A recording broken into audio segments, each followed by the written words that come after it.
दोस्तों आज हम बनाएंगे नवरात्रे में व्रत में खाए जाने वाले साबूदाने के पापड़। तो इसके लिए मैंने यहाँ पे 1 कटोरी साबूदाना लिया है। इसको हम धो के अच्छे से साफ़ कर लेंगे और इसी कटोरी से 2 कटोरी पानी ऐड करके इसको कम से कम 2.5 घंटे के लिए भिगो के रख देंगे।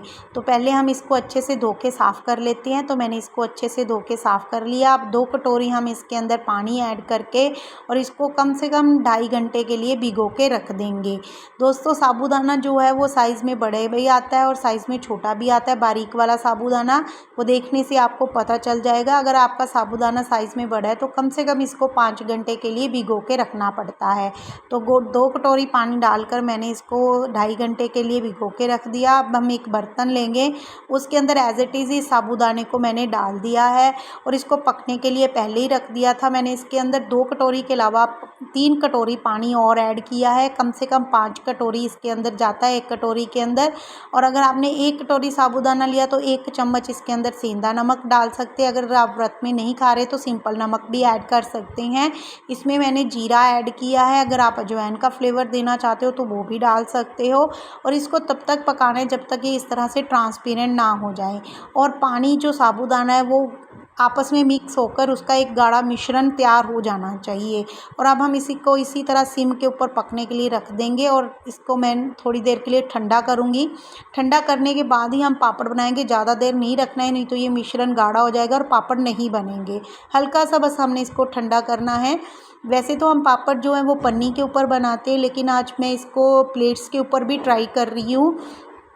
तो हम इसको प्लेट्स के ऊपर मैंने हल्का हल्का सा घी लगा लिया और इस तरह से हम इसके ऊपर डालेंगे। और देखिए प्लेट्स के ऊपर डालने का एक ये भी रीज़न है कि आप इस तरह से डालेंगे ना तो आपको पता चल जाएगा कि आपके जो पापड़ हैं वो बनने के लिए रेडी हैं कि नहीं। अगर आप इस तरह से डालते हैं तो अलग अलग से अगर पापड़ एक दूसरे के साथ नहीं उसका मिश्रण ऐड होता है तो इसका मतलब पापड़ जो है वो बहुत अच्छे बनेंगे।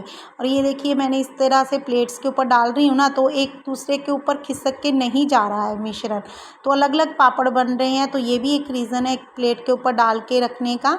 तो इस तरह से सब मैंने 3-4 प्लेट्स के ऊपर डाल दिया है। बाकी जो पापड़ हैं वो हम पन्नी के ऊपर बनाएंगे। मैंने बाहर एक धूप में चारपाई बिछा ली है, उसके ऊपर पन्नी डाल दी है। प्लेट्स मैंने 3-4 प्लेट्स के ऊपर डाला है इस तरह से। तो देखते हैं ये वाले पापड़ भी कैसे बनते हैं। तो मैंने बाकी पापड़ इस तरह से पन्नी के ऊपर डाल दिए हैं, जैसे प्लेट्स के ऊपर डाले इसी तरह से इसके ऊपर डाल दिए हैं। और इसको सूखने में कम से कम अच्छी धूप है तो 1 दिन में सूख जाते हैं, नहीं तो 2 दिन की धूप बहुत रहती है इसको।